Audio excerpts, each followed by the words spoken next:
অংশীজনরা চাইলে এসএসসি পরীক্ষার সময়সূচি আবারও পরিবর্তন হতে পারে বলে জানিয়েছেন শিক্ষামন্ত্রী আ.ন.ম এহসানুল হক মিলন।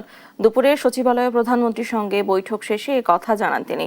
বলেন, বর্তমান সরকার দায়িত্ব নিয়েই এসএসসি এবং এইচএসসি পরীক্ষার জট কমিয়ে আনতে কাজ শুরু করে। অংশীজনদের সঙ্গে দফায় দফায় বৈঠক করে আগামী রমজানের আগেই 2027 সালের এসএসসি পরীক্ষা নেওয়ার সিদ্ধান্ত হয়। এরই আগে সিলেবাস শেষ করা সম্ভব হবে বলে জানান শিক্ষামন্ত্রী। ছাত্রছাত্রীদের সিলেবাস কারিকুলাম সিলেবাসটা কভার হতে হবে। উইদাউট সিলেবাস কভার তো আপনি পরীক্ষা করতে পারছেন না। এসএসসি পরীক্ষা সিলেবাস কভার হচ্ছে। এখন শুধু ওই রোজার কারণে এক মাস এগিয়ে আসছে।